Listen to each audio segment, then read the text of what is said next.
Hi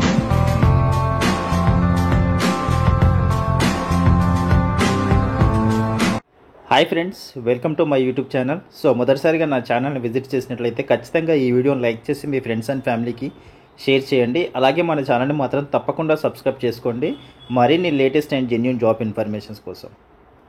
so ఈరోజు టాపిక్లోకి వెళ్తే national institute of technology Warangal NIT Warangal నుంచి అయితే మనకు ఒక నోటిఫికేషన్ అయితే రిలీజ్ అయ్యింది. సో దీనికి సంబంధించిన జాబ్ డీటెయిల్స్ ఏమున్నాయో చూద్దాం.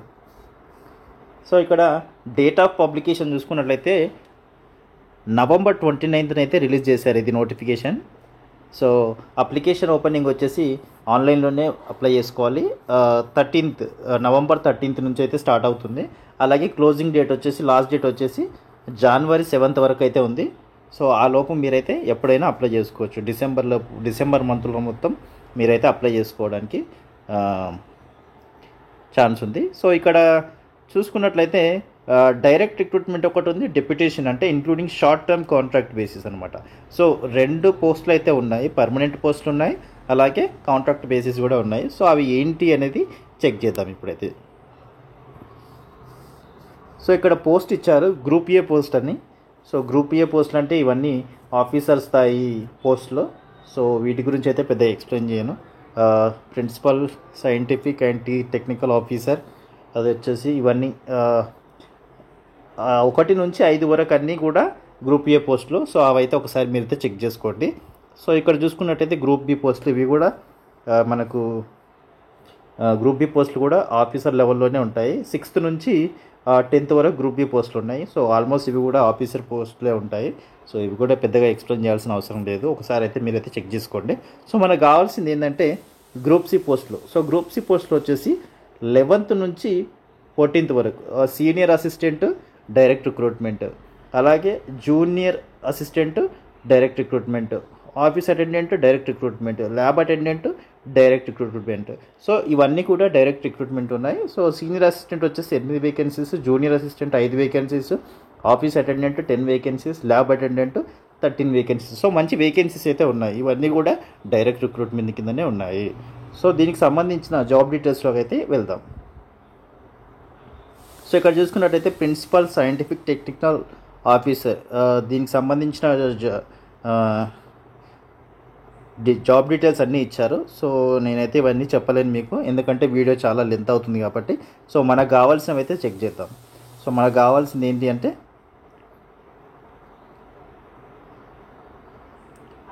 11వ పోస్ట్ నుంచి 14వ పోస్ట్ వరకు మనకు కావాల్సిన పోస్టులు గ్రూప్ సి పోస్టులు. సో అవి మాత్రం చెక్ చేద్దాం.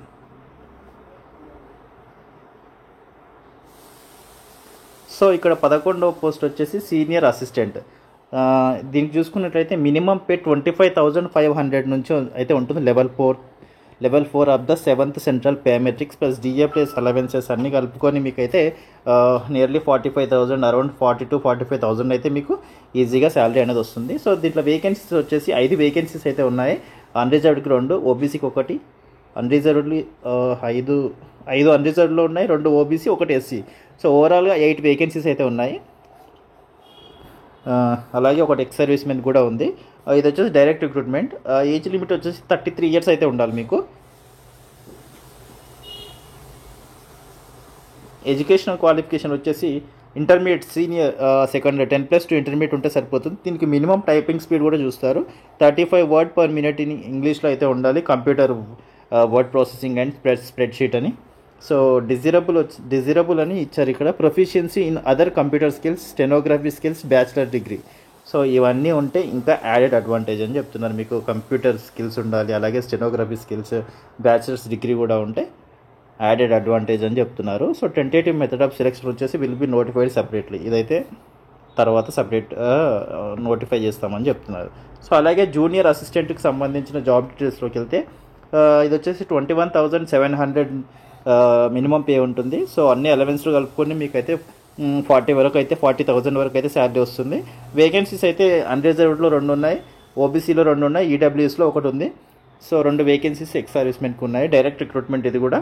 సో ఏజ్ లిమిట్ వచ్చేసి 27 years లోపు అయితే ఉండాలి. అలాగే ఇంటర్మీడియట్ ఉంటే సరిపోతుంది దీనికి. టైపింగ్ స్పీడ్ అయితే 35 వర్డ్ పర్ మినిట్ అయితే ఉండాలి. As it is proficiency in other computer skills, stenography skills ఉంటే యాడెడ్ అడ్వాంటేజ్ అని చెప్తున్నారు దీన్ని కూడా. సో ఆఫీస్ అటెండెంట్ వచ్చేసి 18,000 అయితే శాలరీ ఉంది. సో మీకు ఇదైతే 30,000 వరకు అయితే శాలరీ ఈజీగా వస్తుంది. వేకెన్సీస్ అయితే అన్రిజర్వ్డ్లో 6 ఉన్నాయి, ఓబీసీకి 2 ఉన్నాయి, ఎస్సీకి 1 ఉంది, ఈడబ్ల్యూఎస్లో 1 ఉంది, ఎక్స్ సర్వీస్మెంట్ కూడా 1 ఉంది. సో డైరెక్ట్ రిక్రూట్మెంట్ ఇది కూడా 27 ఇయర్స్ లోపు అయితే ఏజ్ అయితే ఉండాలి. మీకు ఇంటర్మీడియట్ క్వాలిఫికేషన్ ఉంటే సరిపోతుంది దీనికైతే ఆఫీస్ అటెండెంట్కి. సో అలాగే ల్యాబ్ అటెండెంట్కి వచ్చేసి దీనికి కూడా 18,000 శాలరీ అయితే ఉంది మీకు. సో అన్ని అలవెన్స్లు కలుపుకొని 30,000 వరకు అయితే శాలరీ వస్తుంది. అలాగే అన్రిజర్వ్డ్లో 5 వేకెన్సీస్, ఓబీసీకి 4 వేకెన్సీస్, ఎస్సీకి 2 వేకెన్సీస్, ఎస్టీకి 1 వేకెన్సీ, ఈడబ్ల్యూఎస్కి 1 వేకెన్సీ అయితే ఉంది, ఎక్స్ సర్వీస్మెన్ కూడా 1 వేకెన్సీ ఉంది. ఇది వచ్చేసి డైరెక్ట్ రిక్రూట్మెంట్. ఏజ్ లిమిట్ అయితే 27 ఇయర్స్ అయితే ఉండాలి. ఇంటర్మీడియట్ ఇన్ సైన్స్, సో ఇంటర్మీడియట్లో సైన్స్ గ్రూప్ ఉన్నవాళ్ళు దీనికైతే ఎలిజిబుల్ అని చెప్తున్నారు. సో ఇక్కడ 10 years for persons with bench mark disability of minimum 40% దివ్యాంగ. సో ఇక్కడ ఏజ్ రిలాక్సేషన్ అయితే ఇచ్చారు. పీడబ్ల్యూడీ వాళ్ళకి ఎవరైతే 40% ఉంటుందో వాళ్ళకైతే 10 ఇయర్స్ వరకు అయితే ఏజ్ రిలాక్సేషన్ ఉంటుంది. అలాగే రిలాక్సేషన్ ఫర్ ఎక్స్ సర్వీస్మెన్ కూడా as per Indian government rules ప్రకారంగా ఉంటుంది. Age relaxation for reserved and departmental candidates will be considered as per. So SC ST OBC వాళ్ళకి అందరికీ కూడా ఏజ్ రిలాక్సేషన్ ఉంటుంది. ఎస్సీ ఎస్టీ వాళ్ళకి 5 ఇయర్స్ ఉంటుంది, ఓబీసీ వాళ్ళకి అయితే 3 ఇయర్స్ ఉంటుంది. సో దాని ప్రకారంగా మీరైతే అప్లై చేసుకోవాల్సి ఉంటుంది.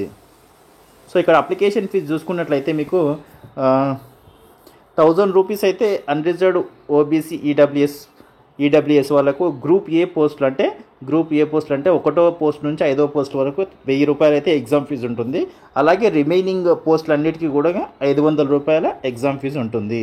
ఇది ఎవరికి? ఓన్లీ అన్రిజర్వ్డ్ ఓబీసీ ఈడబ్ల్యూఎస్ వాళ్ళకి మాత్రమే. ఇక్కడ చూసుకున్నట్లయితే candidates for applying for multiple post should submit separate applications. ఒకవేళ మీరు నంబర్ ఆఫ్ పోస్టులకి అప్లై చేయాలనుకుంటే సపరేట్గా అప్లై చేయాలి. సో సపరేట్గా ఎగ్జామ్ ఫీజు కూడా, అప్లికేషన్ ఫీజు కూడా కట్టాల్సి ఉంటుంది. So SC ST PWD women క్యాండిడేట్స్కి మాత్రం ఎలాంటి ఫీజు అయితే లేదు. సో వీళ్ళు మాత్రం ఫ్రీగా అప్లై చేసుకోవచ్చు.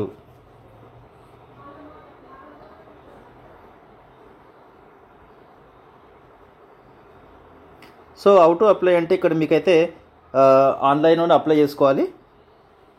నవంబర్ 30 నుంచి జనవరి 7 వరకు 2025 వరకు అయితే మీరైతే అప్లై చేసుకోవడానికి ఛాన్స్ ఉంది. ఇక్కడ అఫీషియల్ వెబ్సైట్ ఇచ్చారు www.nitw.ac.in అని. కెరియర్స్ జాబ్స్ అనే పేజ్లోకి వెళ్ళి మీరైతే అప్లై చేసుకోవాల్సి ఉంటుంది.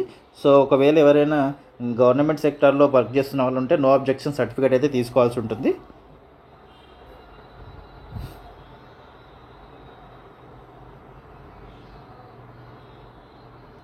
సో ఇది ఫ్రెండ్స్, మీరైతే గ్రూప్ సి పోస్టులకు సంబంధించినటువంటి మంచి జాబ్ నోటిఫికేషన్ ఇదైతే. సో ఎన్ఐటి వరంగల్లో మంచి ఆపర్చునిటీ వర్క్ చేయడానికి. మీకైతే ఆఫీస్ అటెండెంట్ కానీ, ల్యాబ్ అటెండెంట్ కానీ, ఇంకా సీనియర్